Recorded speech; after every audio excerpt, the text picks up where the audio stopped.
पंकज शब्द के अर्थ अगर आप शब्दकोश में देखें तो वो होता है कीचड़ में खिला हुआ कमल।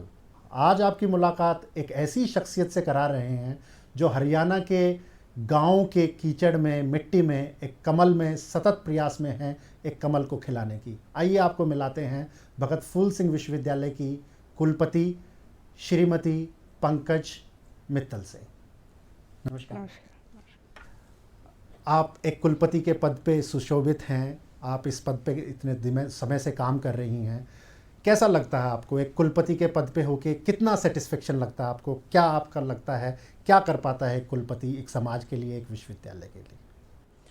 देखिए, मैं 5 साल पहले यहाँ पे आई थी एक रूरल विमेन यूनिवर्सिटी की पहली रेगुलर वाइस चांसलर बन के। सबसे पहले तो यह कि महिलाओं के लिए काम करना बहुत ही अच्छा लगता है। फिर रूरल एरिया में विमेन एजुकेशन के लिए अगर काम करना पड़े तो उससे बड़ी मुझे लगता है कि सेटिस्फेक्शन दुनिया में कोई और नहीं। चलिए मैं आपको बीच में यहीं रोकूंगा। एक विश्वविद्यालय में और एक महिला विश्वविद्यालय में आपको क्या लगता है, क्या फ़र्क है? विश्वविद्यालय ठीक है, विश्वविद्यालय तो बने ही हैं बहुत सारे हमारे देश में, पर महिला विश्वविद्यालय करीब 7-8 ही हैं पूरे देश में। एंड महिला विश्वविद्यालय की ज़रूरत हमारे देश में ज़्यादा है, जबकि मैंने ये देखा है कि अमेरिका जैसे देश में जहाँ पे बिल्कुल ही स्वतंत्र माहौल है वहाँ पे भी महिला विश्वविद्यालय हैं। पर हमारे देश में बहुत सारी ज़रूरत है क्योंकि हमारा थोड़ा सा समाज, स्पेशली जो रूरल एरिया का है, कई बार ऐसा होता है कि पेरेंट्स भेजते नहीं हैं बच्चों को पढ़ने के लिए अगर वो कोई एजुकेशनल हो। तो अगर विमेन एजुकेशन का इंस्टीट्यूशंस हायर लेवल पे भी हों, कॉलेजेस तो बहुत सारे होते हैं विमेन के लिए, पर यूनिवर्सिटीज़ अगर विमेन के लिए इस्टेब्लिश की जाएं तो बहुत ज़्यादा अच्छा लगता है उनको, और वो काफ़ी संख्या में महिलाएं जा पाती हैं एजुकेशन के लिए, जो कि अगर ये नहीं होंगे तो वो वंचित रह जाएंगी उस पर्टिकुलर। चलिए, आपने माहौल की बात की। आज देश पिछले 1.5-2 साल से एक महिला सशक्तिकरण की बात कर रहा है, एक जेंडर सेंसिटाइजेशन की बात हो रही है, गर्ल चाइल्ड को सेव करने की बात हो रही है। महिला के ऊपर एक नया केंद्र है चिंता का, समाज भी इस चिंतन में साथ जोड़ रहा है। आपको क्या लगता है विश्वविद्यालय में उसमें कैसे सहयोग दे सकता है? देखिए, जो हमारी पर्टिकुलर यूनिवर्सिटी है, हमारा जो मैंडेट ही है वो है सोसाइटल डेवलपमेंट। हम ये मान के चलते हैं कि जब एक यूनिवर्सिटी इस्टेब्लिश किया, पहले ज़माने में भी जब शुरू में भी फर्स्ट यूनिवर्सिटी इस्टेब्लिश हुई थी दुनिया में, एंड इंसिडेंटली वो हमारे देश में थी, तक्षशिला। तो जब भी कोई यूनिवर्सिटी इस्टेब्लिश होती है उसका मैंडेट ये होता है कि यूनिवर्सिटी के साथ साथ आसपास के समाज का भी डेवलपमेंट हो, उत्थान हो। पर धीरे धीरे क्या हो गया कि हमारी यूनिवर्सिटीज़ उस मैंडेट को भूल गई हैं और ज़्यादातर यूनिवर्सिटीज़ काम कर रही हैं एक फैक्ट्री की तरह की, जो हर साल डिग्री होल्डर्स प्रोड्यूस करते चले जाएँ एक फैक्ट्री की तरह। जो समाज का डेवलपमेंट है वो भूल गए हैं। तो हमारी यूनिवर्सिटी ने इसको एक अपना प्राइम फोकस एरिया बनाया कि कैसे समाज के डेवलपमेंट में यूनिवर्सिटी का योगदान हो। तो अब मेरे को आपको बताते हुए खुशी हो रही है कि हमारी यूनिवर्सिटी अपना ही नहीं, यूनिवर्सिटी के अंदर रहने वाले छात्रों का ही नहीं, पर यूनिवर्सिटी के बाहर वाली स्पेशली महिलाएं, जो रूरल महिलाएं हैं, तो उनका भी उत्थान में बहुत सारे काम कर रही हैं। उसके लिए हमने एक सेंटर बनाया है जो centre for university society interface and research है, जिसमें कि समाज के उत्थान के लिए काम करते हैं। और हमें बड़ी खुशी होती है जब गाँव की महिलाएँ यहाँ आके ये कहती हैं कि ये यूनिवर्सिटी ऐसी यूनिवर्सिटी है जिसने यूनिवर्सिटी के बाहर वालों की भी ज़िंदगी बदल दी। चलिए, आउटरीच पे आप काम कर रहे हैं। मुझे आपकी सारी बातचीत से लगा कि आज भी जिस नाम से भगत फूल सिंह जी के महान बलिदानी के नाम से ये विश्वविद्यालय है, बहुत सालों तक गुरुकुल की तरह काम किया है, अब विश्वविद्यालय बन गया है। तो मुझे कहीं ना कहीं लगता है कि संस्कृति और संस्कृति के अंदर जो ट्रेडिशनल चीज़ें थी उनका और यूनिवर्सिटी के नाम पे जो मॉडर्निटी है उसका मुझे लगता है एक अच्छा सामंजस्य इनमें होना चाहिए। इस बारे में आप क्या बताना चाहेंगे हमारे दर्शकों को?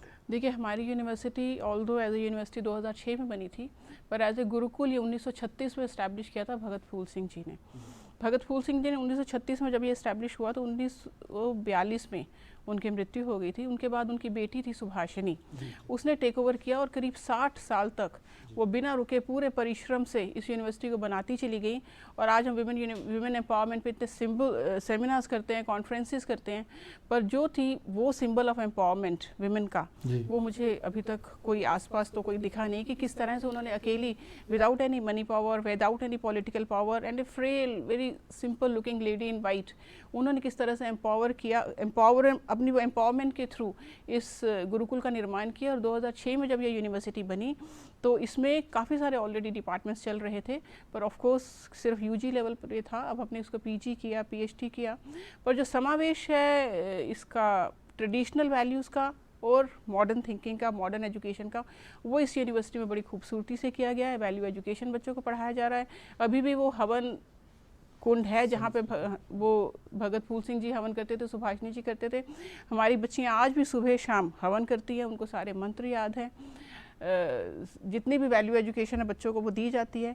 और मॉडर्न एजुकेशन, चाहे वो कंप्यूटर हो, चाहे लैंग्वेज लैब हो, आपको बताने में मुझे खुशी होगी कि हमारी यूनिवर्सिटी है जहाँ पे कम्युनिकेशन का बहुत ज़्यादा इंपॉर्टेंस दी जाती है, क्योंकि हरियाणा में मैंने देखा है कि communication is a major problem. Communicate बच्चों को पता भी होता है पर वो कम्युनिकेट नहीं कर पाते हैं।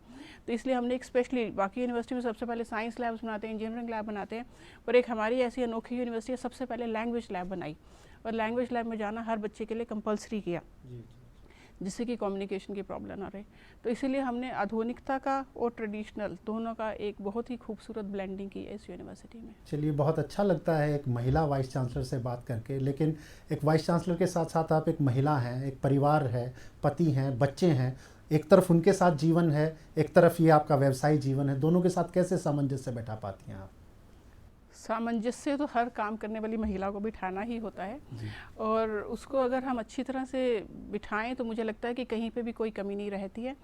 मेरी कोशिश ये रहती है कि जब मैं यूनिवर्सिटी में हूँ तो यूनिवर्सिटी को देखूँ और बिल्कुल अपने आप को यूनिवर्सिटी में ढाल लूँ, और जब मैं घर में हूँ तो अपने आप को घर में ढाल लूँ। मतलब दोनों को मिक्सिंग नहीं करनी चाहिए। समय का अभाव कहीं नहीं लगता? बच्चों के को नहीं लगता कि हमारी माँ का जितना समय हमें मिलना चाहिए नहीं मिल पाता? मैंने देखा है अक्सर कामकाजी महिलाओं में ये समस्या रहती है, और ख़ास तौर पे जब आप जैसे गंभीर पद पे कोई महिला सुसज्जित होती है तो उसको कहीं ना कहीं मुझे लगता है बच्चों के साथ, पति के साथ उस समय में के अभाव में वो जीवन जीना पड़ता है। उसको कैसे आप सामंजस्य को बैठा पाते हैं? देखिए, समय का अभाव तो रहता है, मैं मानती हूँ कि समय का अभाव रहता है, पर मैं ये भी मानती हूँ कि क्वांटिटी ऑफ टाइम से ज़्यादा इम्पॉर्टेंट है क्वालिटी ऑफ टाइम।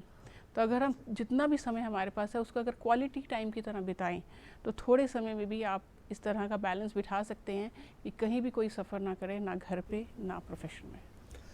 चलिए, यहाँ कुलपति बनने से पहले आपने विश्वविद्यालय अनुदान आयोग में भी काम किया। वहाँ बैठ के आप ड्राइंग रूम, जो इंटेलिजेंसिया हम लोग कहते हैं कि सिर्फ स्टैटिस्टिक्स से विश्वविद्यालय बनते हैं, विश्वविद्यालयों की तरक्की होती है, वहाँ कागज़ों पे विश्वविद्यालय बनते और आगे बढ़ते देखा, यहाँ आके ज़मीनी हकीकत को देखा। तो दोनों स्थितियों में आपको क्या लगता है, किस तरह से आप दोनों स्थितियों के साथ एक साथ समावेश कर पाई दोनों का?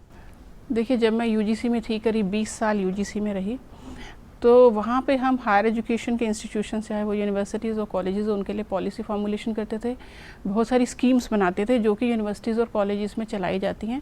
ऑफ कोर्स एयर कंडीशन कमरों में बैठ के कागज़ों पे स्कीमें बनती थी और उनको इम्प्लीमेंटेशन के लिए यूनिवर्सिटीज़ कॉलेजेस में भेजा जाता था। 5 साल पहले जब मैं यहाँ आई तो देन वही वाली स्कीम्स जो मैंने खुद बनाई थी वहाँ पे, उन्हीं स्कीम्स को मुझे यहाँ पे आके जब इम्प्लीमेंट करना पड़ा तो मुझे पता चला कि वेयर द शू पिंचेस। तो और मुझे ये भी पता चला कि हमारी बहुत सारी स्कीम्स थी जो कि ऑलमोस्ट नॉन इम्प्लीमेंटेबल थी, वो इम्प्लीमेंट हो ही नहीं सकती थी। और यूजीसी में बैठे बैठे हम चिल्लाते थे कि ये यूनिवर्सिटीज़ पैसा लिफ्ट नहीं कर रही हैं, ये स्कीम चल नहीं रही हैं, शायद वो काम नहीं कर रही हैं। पर यहाँ आके मुझे पता चला कि वो चल सकती ही नहीं थी। अगर आपको एग्जांपल दूँ तो जैसे मान लो विमेन हॉस्टल की स्कीम है, तो विमेन हॉस्टल की स्कीम में हम पहले 20 लाख रुपए देते थे, फिर 1 करोड़ रुपया देना शुरू किया हर यूनिवर्सिटी को विमेन हॉस्टल के लिए। और हमें एज ए ऑफिसर लगता था कि 1 करोड़ रुपया बहुत बड़ी ग्रांट है, इससे ज़्यादा क्या देंगे किसी भी यूनिवर्सिटी कॉलेज को। जब मैं यहाँ आई, मैंने अभी 3 हॉस्टल्स बनवाए, एक हॉस्टल की कीमत थी 13 करोड़ रुपये। तो फिर मुझे लगा कि 1 करोड़ रुपए अगर फिर यूजीसी से मैंने लिए, ऑफ कोर्स 2-3 हॉस्टल लिए 1-1 करोड़ रुपए के, पर दे आर ऑलमोस्ट पीनट्स। तो मुझे ये लगता है कि वो इम्प्लीमेंटेबल ही नहीं है, चाहे कम यूनिवर्सिटीज़ को दो, पर दो इतना ग्रांट कि पूरा का पूरा हॉस्टल बन पाए। तो अब मुझे लगता है कि अब मेरे पास दोनों तरह का एक्सपीरियंस हो गया है, पॉलिसी इम्प्लीमेंटेशन लेवल पे यूजीसी में और एग्जैक्ट एग्जीक्यूशन का यूनिवर्सिटी में। तो when I go back in UGC I will be a better administrator. एक चीज़ और साथ साथ हमने देखी है, जब से आप यहाँ कुलपति हैं, दुनिया भर के विश्वविद्यालयों से लोग यहाँ आते हैं। दुनिया भर के विश्वविद्यालयों को कोई सोर्स, कोई स्कीम, कोई सर्वे करना होता है तो शायद उनको ये सबसे लुभावने विश्वविद्यालय लगता है, शायद उसकी वजह आप हैं। आपको क्या लगता है, दुनिया भर से जो लोग यहाँ से अनुभव लेके जाते हैं और उन लोगों के अनुभव से जो आपको मिलता है, वो कैसे इस विश्वविद्यालय के लिए बेहतरी में काम आ सकता है? देखिए, जब मैं यहाँ पे आई थी तो हमारी जो बच्चियाँ थी, क्योंकि ग्रामीण परिवेश से आई हैं, डरी डरी से रहती थी। उनको बाहर तो क्या, शहर की लड़कियों से बात करने में भी डर लगता था। तो मुझे लगा कि इस तरह से तो इनका एक्सपोजर बिल्कुल नहीं होगा। तो मैंने हमने बहुत सारे इधर से एक्सपर्ट्स बुलाते हैं बाहर के, मतलब आउटसाइड हरियाणा ऑल्सो, पर मुझे लगा कि इनको थोड़ा सा एक्सपीरियंस देना चाहिए, एक्सपोजर देना चाहिए आउटसाइड इंडिया ऑल्सो। तो मैंने ऑलमोस्ट मतलब हर साल में करीब 3-4 फॉरेन डेलीगेशन हमारे यहाँ आते हैं। हमने बहुत सारे MOU साइन कर रखे हैं। उसमें कुछ ऐसे भी बच्चे हैं जो हर साल यहाँ पे ट्रेनिंग लेने के लिए आते हैं, क्योंकि मैंने ये देखा कि बाहर के देशों को इंडिया को लेके बहुत ज़्यादा जिज्ञासा है, और स्पेशली रूरल विमेन यूनिवर्सिटी को लेके तो बहुत ही ज़्यादा जिज्ञासा है। तो अगर हम उनकी जिज्ञासा शांत नहीं करेंगे, अगर उनको हम बताएंगे नहीं कि हमारे देश में क्या अच्छा है और किस तरह से हम करते हैं, तो उनको पता ही नहीं चलेगा। तो इसको ध्यान में रखते हुए मैंने बहुत सारी यूनिवर्सिटीज़ को यहाँ बुलाया, अपने बच्चों से इंटरेक्शन कराया, अपनी फैकल्टी से इंटरेक्शन कराया, और नतीजा ये है कि अब हमारे बच्चे बिल्कुल नहीं डरते हैं, बिल्कुल आराम से फॉरेन यूनिवर्सिटीज़ के बच्चों से बात करते हैं, उनके साथ वीडियो कॉन्फ्रेंसिंग करते हैं, उनके साथ घुल मिल के बात करते हैं। और अब हमारे खुद के टीचर्स विदेशों में जा रहे हैं, कोई पेपर प्रेजेंटेशन के लिए, कोई कोर्सेज़ के लिए, कोई एकेडमिक एक्सचेंज के लिए। तो it's a very very satisfying experience for the university teachers, for me. And हमारे टीचर्स जब सीख के आते हैं वहाँ से बहुत कुछ, तो वो भी बहुत खुश होते हैं कि हमको लगता था कि दुनिया सिर्फ यहीं तक सीमित है, पर दुनिया तो बहुत आगे है। आप एक ब्यूरोक्रेटिक बैकग्राउंड से आई, एक एडमिनिस्ट्रेटिव बैकग्राउंड से आई और एक वाइस चांसलर बनी। अक्सर विश्वविद्यालयों में ये प्रश्न बड़ा महत्वपूर्ण रहता है कि कोई सीधा सीधा शिक्षा से जुड़ा कोई शिक्षक कुलपति बनता तो शायद परिस्थितियाँ कुछ और रहती। आपको क्या लगता है, क्या इससे कोई फ़र्क रहता?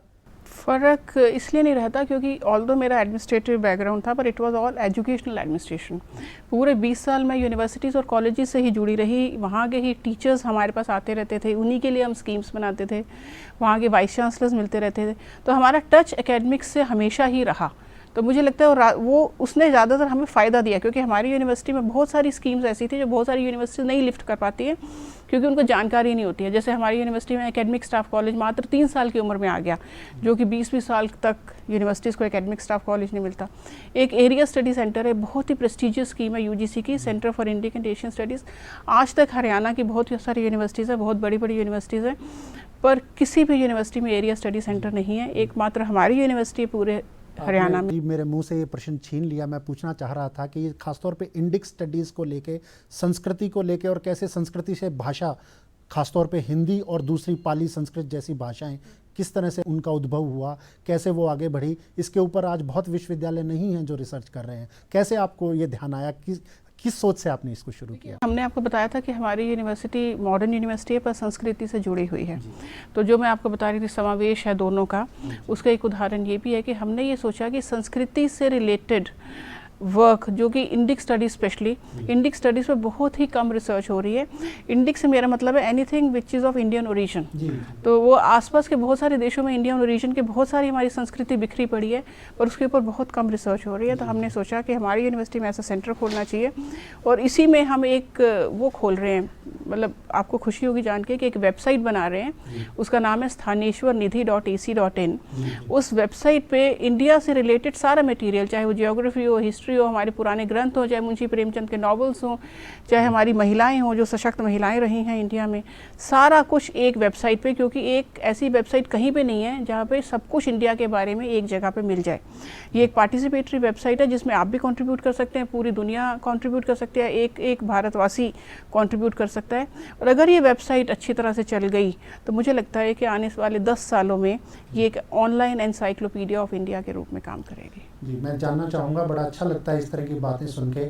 इस बारे में मैं चाहूँगा आप और बताएं, और क्या क्या प्रोजेक्ट्स हैं, क्या क्या प्रोग्राम्स हैं आने वाले समय में, क्योंकि मुझे लगता है अभी काफ़ी कार्यकाल आपका बचा है और भगवान आपको और कार्यकाल और महत्वपूर्ण स्थानों पे दे। तो आपको क्या चीज़ें ऐसी लगती हैं जो आपके दिल के करीब हैं, जो चीज़ आप चाहते हैं कि ज़मीनी हकीकत देखें? कौन से वो बीज हैं जो आपने सजोए हैं कभी पौधे बनाने के लिए? देखिए, यूनिवर्सिटी नहीं है तो शुरू से ही जब हम यूनिवर्सिटी में आए तो हमारे पास ये मौका था कि इसको नए सिरे से कैसे ढालना है, तो वो हम ढाल पाए। और इस तरह के जो प्रोग्राम है जैसे centre for society university interface and research, जिसमें हम सोसाइटी की डेवलपमेंट के लिए काम कर रहे हैं, बिल्कुल ही अलग कॉन्सेप्ट है कि इस तरह के काम करो जैसे कि कुछ ऐसे कोर्सेज हैं जो 50% क्लासरूम्स में होते हैं और 50% कम्युनिटी में जाके होते हैं, गाँव में जाके होते हैं। कुछ इस तरह के कार्यक्रम है जिसमें हमने गाँव को एक तरह से अडॉप्ट किया है, कुछ इस तरह की मशीनें बनाई हैं जो डायरेक्ट। मैं चाहूँगा आप इस बारे में और बताएं हमारे दर्शकों को खास तौर पे, क्योंकि कम्युनिटी आउटरीच एक ऐसा इशू है जो बहुत विश्वविद्यालय नहीं कर रहे हैं। आज के दिन भी विश्वविद्यालय बंद चार दीवारियों में बंद के रह गए, मठ रह गए हैं। ऐसा लगता है कि बाहर के समाज से सीधा सीधा आउटरीच उनका नहीं बचा है। ये आपकी बात मुझे लगता है कि उस समाज के लिए एक नई सोच होगी। मैं चाहूँगा कि आप हमारे दर्शकों को विस्तार से बताएं इस बारे में। देखिए, हमने ये जो कॉन्सेप्ट है कम्युनिटी एंगेजमेंट का या सोसाइटल डेवलपमेंट का, इसको हमने बड़े सारे फोरम्स में उठाया, प्लानिंग कमीशन में उठाया। प्लानिंग कमीशन के जब आप डॉक्यूमेंट देखेंगे तो उसकी हमारी यूनिवर्सिटी का एक विशेष उल्लेख मिलेगा कि ये यूनिवर्सिटी कम्युनिटी एंगेजमेंट पे काम कर रही है। इसी तरह फॉरेन कंट्रीज़ में भी जब भी मैं जाती हूँ तो इस बात को उठाती हूँ कि कम्युनिटी एंगेजमेंट पे आपकी यूनिवर्सिटीज़ क्या कर रही हैं। तो इस पर काफ़ी सारा सेंसिटाइजेशन हुआ है कि कम्युनिटी एंगेजमेंट एक इम्पॉर्टेंट मैंडेट होना चाहिए हर यूनिवर्सिटी का। जैसे हमारी यूनिवर्सिटी अगर मैं मानूं तो क्योंकि ये रूरल एरिया में है तो हमारा कोई रॉकेट साइंस रिसर्च अभी हम नहीं कर पा रहे हैं, पर हम उसके अलावा बहुत कुछ कर पा रहे हैं जो कि समाज के लिए ज़रूरी है। मैं दर्शकों के लिए ये भी चाहूँगा कि खासतौर पे हरियाणवी संस्कृति, हरियाणवी भाषा, हरियाणवी रीति रिवाज, हरियाणवी फोकलोर के बारे में अगर आपका विश्वविद्यालय या आप लोगों ने कोई कार्यक्रम बनाया तो हमारे दर्शकों के बारे में कुछ। एक तो मैं आपको ये बताऊंगी कि जितने भी हमारे फॉरेन गेस्ट आते हैं, हमने अपनी यूनिवर्सिटी के अंदर एक मॉडल विलेज तैयार किया है। इसमें हरियाणा की सारी संस्कृति उनको एक ही जगह पे दिखाई देती है। आपको कुछ वीडियो क्लिपिंग्स भी दिखाएंगे जिसमें हमारे विश्वविद्यालय में जब ये फॉरेनर्स आते हैं उनको दिखते हैं कि कैसे चारपाई बुनते हैं या बाजरा कूटते हैं या कैसे बर्तन बनाते हैं। एक एक चीज़ उनको दिखाई जाती है। और हरियाणा के पुराने, जैसे एक हमने किसी को दिखाया कि एक लोटा था, तो वो लोटे को उसने बताया कि घड़ी है। तो फॉरेनर को बड़ा हैरान हुई, ना सुइयाँ ना नंबर, घड़ी कैसे है। तो फिर उनको बताया गया कि उसके नीचे एक छोटा सा छेद है, तब ये लोटे को पूरा भर दो तो कुछ पर्टिकुलर टाइम के बाद ये खाली हो जाता है। हाँ, तो उस तरह से काम करते थे। छोटी छोटी सी चीज़ें उनको जब बताते हैं तो दे आर सो एक्साइटेड, तो उनको बहुत अच्छा लगता है कि हाँ हम ये कर रहे हैं। चलिए, बहुत अच्छा लगा।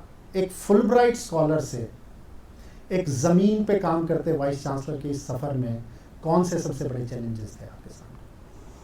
चैलेंजेस तो बहुत होते हैं। University is always full of challenges, क्योंकि मुझे ये लगता है कि जब भी काम करो, स्पेशली ऐसी जगह पे जहाँ पे आपको इतने सारे स्टूडेंट्स को, टीचर्स को मैनेज करना है, तो सबसे बड़ा प्रॉब्लम होता है ह्यूमन रिसोर्स मैनेजमेंट।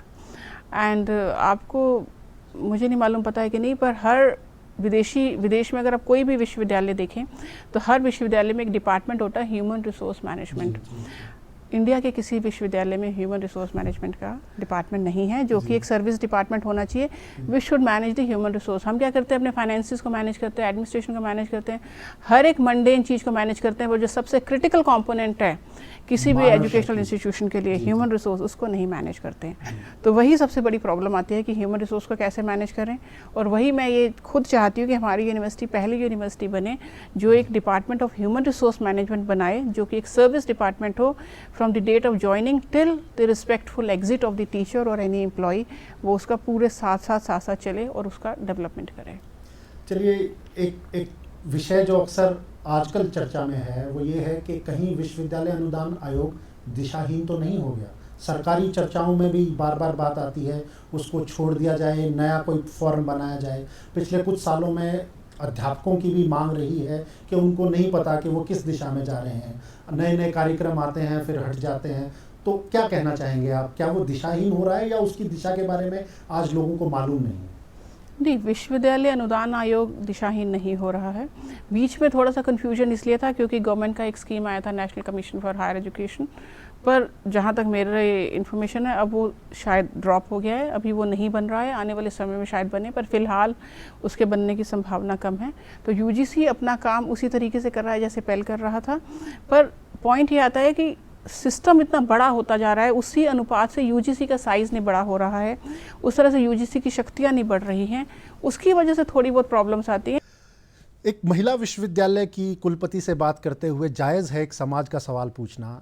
आज समाज में एक तबका है, पुरुष तबका है खास तौर पे, जो इनसिक्योर हो रहा है, जो असुरक्षित महसूस कर रहा है कि महिला कहीं उनके स्पेस में, कहीं उनके क्षेत्र में या उनके क्षेत्र, अधिकार क्षेत्र में घुस जाएगी, महिला उनके स्पेस को ले लेगी, छीन लेगी। एक महिला विश्वविद्यालय के कुलपति के तौर पे आप क्या कहना चाहेंगे? आप तो महिला को उनका ही स्पेस नहीं दे रहे हैं, महिलाएं उनके स्पेस में कैसे घुसेंगी? देखिए, मैं आपको थोड़ा सा एग्जाम्पल देती हूँ। हम हमेशा विमेन एम्पावरमेंट की बात करते हैं और उसमें ये कहते हैं कि महिला आगे क्यों नहीं बढ़ रही है।